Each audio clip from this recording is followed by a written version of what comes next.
دوانزدەی ئەم مانگە بڕیار بوو لێرە لە شاری سلێمانی مەراسیمێک بەڕێوە بچێت کە دامەزراوی کەریمی عەلاکە سەرپەرشتی دەکرد و بەڕێوەی دەبرد و تێیدا خڵات ببەخشێتە عەبدوڵڵا حەسەن زادە. بەڵام بەر لە دەستپێکردنی مەراسیمەکە لەلایەن بەرپرسانی سلێمانی و دامەزراوەکە ئاگادار کرابوویەوە کە دەبێت مەراسیمەکە ڕابگیرێت و بەڕێوە نەچێت. من تاوتی ئەم بابەتەوە ڕابۆچوونی ئەم لەسەر ئەم مەوزوعە لەگەڵ عەلی کەریمی کەسایەتی دیاری ڕۆژهەڵاتی کوردستان زیاتر بازەکەم کە خۆشیان ئەو ڕۆژە ڕۆشتبوون ئەوەی بۆی کە بەشداری بکەن لە مەراسیمەکەدا. کاکە تەشریف ببین تێرە سواس دەکەم ئەم کاتت باش. بۆم باسکەیت ئەو ڕۆژە دوو ڕۆژ پێش ئێستا کە بڕیار بوو مەراسیمەکە بەڕێوە بچێت ئێوە خۆتان چوونە ئەوێت و چیتان بەچوی خۆتان بینی؟ زۆر سپاس بۆ هاتنتان، هیوادارم کە بتوانن کە کاناڵێکی بە پێز و بە باش بن بۆ کۆمەلگای کوردی و پیرۆزباییتان پێ دەڵم. هەیقەدەوەیە کە ماوەی چەند ڕۆژێک دەبێ حوتەش ڕۆژێک بوو لە ڕێگای دامەزراوەی کەریمی عەلەکار وەکو بۆ خۆت فەرموود ئێمە ئاگادار کراین کە لەسەر بە یاد و بە لە ژێرناوی شکور مستەفا وەرجێڕی بە توانای باشووری کوردستان خەڵاتێک پێشکەش بە وەرجێڕ و سیاسەتمەدار مامۆستا عەبدوڵڵای حەسەن زادە دەکرێت و چەند کەسێکی دیکەش لە باری وەرجێڕانەوە بەشداری دەکەن. شتەکە زۆر احتیادی بوو، کۆلتوری بوو، فەرهەنگی بوو. منی زۆرم پێخۆش بوو لەبەر مامۆستاش و لەبەر برادەرەکانی دیکەش کە قەرابوو لەوێ لەسەر وەرجێڕان قسە بکەن. بچووم کە چوون بەداخەوە ئەوەی کە نەدەبوو بیبینم، وەکو زۆر جاری دیکەش کە لە سلەیمانی دیومە کە لە ئاخر لەحزەدا لە ئاخر سرکەدا ئاسایش دێتە ژوورێ و دەڵێ ئیتر کۆڕەکە نەماوە. ئێمەش هەر لە شۆستەکە نەچوو بووینە ژوورێ بۆ هۆڵی خاک. لە شۆستەکەەوە کوتیان جەماعەتێک پۆلیسی ئاسایش و ئاسایش کوتیان کاکە کۆڕەکەمان تێکچۆ و کانسڵ بووە. ئێمەش گەڕاینەوە. دواتر ئەولامان کرد پرسیمان، کوتیان مامۆستاش بە تەلەفۆن ئاگادار کراوەتەوە و چۆتەوە بەرەو ماڵە خۆی. ئەمن بەڕاستی ئەمن زۆر داغدار بووم و لەگەڵ کۆمەڵێک برادەری ڕۆشنبیر و ڕۆژنامەنووس و ئەوە لەوێ بووین دەستمان کرد بە گلێی و پرتەوەڵە. بەڵام حقیقەت ئەوەیە کە ئەو کارەی کە لە ژێر سەیتەرەی یەکێتی نیشتیمانی کوردستان و دەبێ وا بڵێین وە زۆنی سەوز دەکرێت بە ئەمری ئێرانە زۆر خراپە، زۆر خراپە. هیوادارم کە ئەوەندە کورد نەچێتە ژێرباری دوژمن و نەتەوەی سەردەستەوە.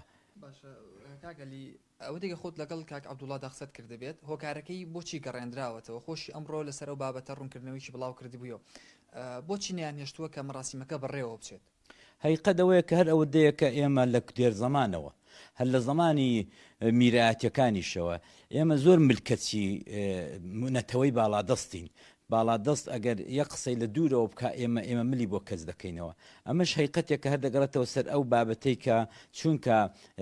بمانهێ نەمانهێ نفوزی ئێران لەو ناوچەی هەیە و نفوزی تورکیاش لەو لای هەیە و هەمومان دەزانین کە ئێمە بەشێکین لە ژێر سەیتەرەی تورکیا و ئێرانێ لێرەوە هەر زمانی زوومان و بیردێنێتەوە کە سەفەوی عوسمانی بوو لە ئەو ناوچەی باشووری کوردستان. ئەم پێم وابێ سیاسەت ئاوا ناکرێت. حەق وایە کە ئەو برا تازانەی کە هاتوون سوکانی یەکێتی نیشتیمانیان بەدەستا تۆزە خۆیان بگرن، تۆزە خۆیان قورس بگرن، چونکە خۆگرتن و خۆ قورسکردن نەتەنیا ناتان شکێنێ لە لای دوژمن و لە لای داگیرکرد، بەڵکو وەزنتان دەباتە سەرێ، دڵنیان وەزنتان دەباتە سەرێ. ئەوەی کە ئەوان کردیان دۆینە و پێرێ لە ئاخر سرکەدا ئەم هەموو خەڵکی ڕۆشنبیر و کەسایەتی هەر چوار پارچەی کوردستان هاتوون بۆ وتەیەک بۆ خەڵاتێکی فەرهەنگی ئەتو ئاوە زوو دێ سەرخەت و بۆی کە دڵی ئێرانت لێ عاجز نەبێکە عەبدوڵڵای حەسەن زادە کە ڕۆژێک لە ڕۆژان سکرتێری حیزبی دموکرات بۆ نەبادا پێی ناخۆش بێ ئەو بەر دەست بەجێ کۆڕەکە تێک دەدەی بریا زووتریان تێکدا بایە. مەسەلەن ڕۆژێک پێشتر کوتبیان بە کەریمی عەلەکەی دەستگای کەریمی عەلەکەی دامەزراوەکەیان کوتبە کە کۆڕەکە تێکچووە ئەوانیش ئێلانیان دەکرد کۆڕەکە تێکچوو ئەو هەڵاو گرمەیەکی ساز نەدەکرد چونکە ئەو برادرانە زۆر جار نازانن چ دەکەن، کارێک دەکەن ئەوەندە خراپ بەخواندا دەشکێتەوە. ئێستا ئەوە سێدانە ڕۆژە تەواوی دنیای مەجازی و تەواوی فەیسبوک و تەواوی ئینترنێت پڕە لە ئەوەی کە یەکێتی بۆ ئاوای کرد، یەکێتی بۆ ئای کرد بۆ نێژم ئەو خەڵاتە دابشکرێت. پێتان وایە ینی ئەمە کە لە دەسەڵاتدارانی حکوومەتی هەرێمی کوردستان دەیکەن هەم بۆ چالاکوانان و سیاسەتمەدارانی ڕۆژهەڵات یاخود باکوور بێت وەکو ینی خوێندنەوەتان چیەوەی پێتان وایە کە ڕێکەوتنێک بێت کە پێشکرابێت لەگەڵ ئێراندا یاخود بە شێوازێک بۆ کام ڕێگریانە دەکرێت ناوەڵە ئەوەندە خۆمان بەکەم دەزانین نوخبە و ڕۆشنبیر و سیاست مەداری کورد لە مقابل کار بەدەستانی نەتەوەی باڵادەست ئەوان ئینتزاری ئەویان نیە ئێمە دەیکەین کاتی خۆشای ئێرانیا کوتی کاکە تەواو بووی تر بەڵام پێیوانە بوو کە ئێمە ئاش بەتاڵ دەکەین بەڵام ئێمە ئاواین مەسەن ئەمە 2 هەفتە لەوە پێش کە سەرۆکی تورکیا هات بۆ ئێرە ئۆردوغان زیاتر لە 40 ڕۆشنبیر و ڕۆژنامەنووس و کەسایەتی دیار و کۆنە وەزیر و کۆنە پارلەماندار کۆبینەوە لە سایخانەیەک و بەیانێکمان نووسی کوتمان بەیانی سپینە ئەو بەیانە کە ئۆردوغان دێتە کوردستان دێتە هەولێر ئێمە دەیبین بۆ ئەنجومەنی نوێنەرانی عێراق نوێنەریان هەیە لێرە لە سلەیمانی دەفتەریان هەیە ئۆفیسیان هەیە کە چوین لەوێ زیاتر لە 6 مێک زەمینی دەوری ئەو 30 کەسە هەمووی قەڵم بەدەست و ڕۆشنبیر و ئەوەی دابوو کە نانێشت بەیانەکە بخێنینەوە بۆ ئەوە هەر بۆەوەی کە بڵێن کاکە ئێمەش ئاواین بۆ ئێوە بۆ داجی کە پێویست ناکە ئەوەی بکەن هەر هیچ پێویست ناکە بەداخەوە نانێش بەیانەکە بدەینە نوێنەرانی ئەنجومە عێراق و ئێمە سێ-چوارێکیان گرتین هەر سێ-چوارێکیان دەپاسی زیندان هاویشت کە ویستیان بیا من دوای 2-4 ڕاتر ئەولاتر 2 سێڕایان ئەولاتر بەریاندان بەڵام ئەوە کارێکی یەکجار خێزەون بوو زۆر ئێمە ئەندام پارلەمانمان لەگەڵ بوو کۆنە وەزیرمان لەگەڵ بوو ڕۆژنامە نووسمان لەگەڵ بوو سەرنووسەری ڕۆژنامەمان لەگەڵ بوو کە نابێ و کارانە بکەم بەڕاستی هەز دەکەم جارجارە سوکانی سیاسەت لێرە بەدەست کە کۆمەڵک منداڵە ورکەوەیە کاک عەلی ئەگەر سەبارەت بە دۆخی ئێستای حیزبەکانی ڕۆژهەڵاتی کوردستان لێت بپرسم ماوەی زیاتر لە ساڵێک دەبێت کە هەندێک گرژی دروست بوو لە نێوچەکەدا و ئێستا دۆخی حیزبەکانی ڕۆژهەڵاتی کوردستان چۆنن لە پاش سەردانەکەی سەرۆکی هەرێمی کوردستانیش بۆ ئێران کە باسی ئەم بابەتانەش کرا بوو ئێستا حیزبەکان چالاکییان هەیە یاخود چەک کراون حقیقەتەوەیە کاکە جانێمە ئەمە لە ساڵی 2000 من لێرم بخۆم هاتو سوی هەموو حیزبەکانیشم کردووە لە نزیکیشەوە دۆست و برادرم هەیە دایان بینم ئەوان دێنە من دەچم حقیقەتەوەیە کە ئێمە لە دوایەوەی کە لێرە لە وەردوگاکانی باشووری کوردستان نیشتە جێبووین ئێمە هەموو حیزبەکان چالاکی سیاسی و چالاکی چەکداریمان نەبوو بەڕاستی ینی زۆر کەم بووە مەگەر چالاکێکی سیاسی یا ڕێکخراوەیی دەستەیەک چوو بنهات بندەنا ئەوەی دیکە بەڕاستی ئێمە لە دوای ساڵانی کە هاتوینە ئێرە لە باشوور دانیشتوین و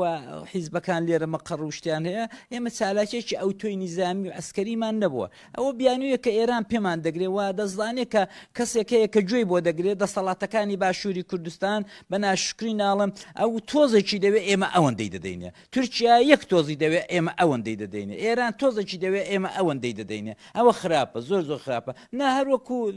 ئەوەندەی بزانم چالاکی سیاسی خۆیان هەیە و بەڵام چالاکی عسکەریان نییە کۆتا پرسم لە پاش ڕووداوەکەی دوو ڕۆژی ڕابردوو کە ئەو دەنگدانەوەشی لەکەوت پێتان وایە لەتر لە پاش ئەمە ڕێگاکە ئاسان بکرێت یاخودوک و خۆی بەرداوام دەبێت بۆ کەسایەتی و سیاست مەدارەکانی هەم ڕۆژهەڵاتی کوردستان پارچەکانی دیکەی کوردستان نا ئەوەی کە ڕاستەوە من نەمێژە هاواری دەکەین بە نووسین و بە قسەکردن و بە هەموو شتێک حقیقەتەوەی سیاسەت ئاوا ناکرێت ئەو سیاسەتەی کە ئەوە زیاتر لە 33 ساڵە برادران و خوشک و براکانمان لە باشووری کوردستان دەکەن وەکو سیاست مەدار و وەکو حیزب و وەکو دەسەڵات بەڕاستی ئەوە نە سیاسەتە نە شێوەی ئاملاندنە نە شێوەی هاتوچۆیە لەگەڵ براکانیان لە باکوور و ڕۆژاوا و ڕۆژهەڵات ئەمە ئاوە سیاست ناکرێت بۆیەش ڕۆژ بە ڕۆژ کە ئێمە خۆمان بە کۆیلەیەتی زیاتر دەناسێنین و زۆرتر دەچینە ژێرباری هێژمۆنی و سیاسەتی وڵاتانی داگیرکەری ئەوبەر و ئەوبەر زیاتر ئەوانە دێنە ئەوەی کە بەڕاستی سوکانی سیاسەت و فەرمانڕەوایان لە باشووری کوردستان لە دەست دەرچووە و کارهایەک دەکەن کە بۆ خۆشان نازانن بۆ دەیکەن بەیانی لی پەشیمانن ئەوڕۆ دەیکەن و نازانین بەڕاستی ینی دەسەڵات لە دەستی کێدایە لێرە بە تایبەت لە ناوچەی سەوزدا ئەمن بۆ خۆم کە زیاتر لە 45 ساڵە لەگەڵ یەکێتی هەڵدەستمودادنش بوو و دۆستی یەکێتی بووم و هەر لە زمانی قەندیلەوە ئێستا لێم تێکچووە ئەگەر ئەمە کارێکم بەبێ شتێکم بەبێ شکایەتێکم بەبێ سکالایەکم بەبێ بەرەو چێ بچم ڕوودە چێ بکەم چێە ئاسایشە زانیاریە مەکتەب سیاسێ دەباشانە ئەنجومەن نایزانم بەڕاستی ینی هەر من وانیم زۆرمان وین زۆر ئەوانەی کە لە قەدیمەوە دۆستیان بووین ئەوانەی کە لە قەدیمەوە هەستاوین دانیشتوین نازانین مەسە کارێکی بچووکمان هەیە نازانین ڕوودە چێکەین ئەو شێوە کارکردنی یەکێتی نیشتیمانی ئاوا بڕوات ئەوە بەڕاستی دەتوانم بڵم پایان و تەواوبوونی زۆنەکەیە و ڕۆژ بە ڕۆژ خراتر دەبێت ڕۆژ بە ڕۆژ خەڵک نیان ناڕازیتر دەبێت و ئەوان نەتەنیا ڕێگای کۆنی یەکێتی نیشتیمانی کە ڕێگایەکی شۆڕژگەرانە و لەسەر ئەساس و پایەی خۆشەویستی و کوردەکانی تر و پارچەکانی تر بۆ ئەو ڕۆکانە نەتەنیا ئەوە نیە بەڵکو تەنیا ڕویان لە قیبلەیە ڕویان لە دەوڵەتێکی داگیرکەری وەکو ئێرانە کە بۆ خۆی دەوڵەتی داگیرکەری وەکو ئێرانە ئەگە تۆزێک متالعە بکەن ئەو برادرانە تۆزێک لە کۆڵینەوە بکەن کە دەزانن ئەو دەوڵەتەی کە ئەوڕۆ لەو بەری شاخەکانە پێی دەڵێن ئێران خۆی مەشمولە خۆی لەسەر ئەوەی دایە کە ئان و ساتی دەوێت کە بڕوخێ و وەزئی سیاسی وەزئی کۆمەڵایەتی وەزئی ئابوورەکەی یەکجا خراپە تەواوی دنیا قسە لەسەرەوەی دەکا کە ئێران چی دیکە بەرگە ناگرێ و ئێران بەرەو خامۆش بوونە. سپاس بە وتەکانی بەڕێسان زۆر سپاس دیارە ینی لە دوو ڕۆژ ڕابردوو لە پاش ئەوەی کە ڕێگرەکە کراوە بڵاو کرایە و زانجا کە ڕێگریکی لەو شێوازە کراوە لە بەخشینی خەڵات بە عەبدوڵڵا حەسەن زادە لە نێوان نووسەر و ڕۆشنبیر و هەسایەتیەکانی هەم هەرێمی کوردستان و شاری سلێمانی دەنگۆکی زۆری لەسەر بوو و ئەمەش کۆمەڵێک وتەی عەلی کەریمی سیاسەت کەسایەتی دیاری ڕۆژهەڵاتی کوردستان بوو سەبارەت بە ڕووداوەکانی چەند ڕۆژی ڕابردوو.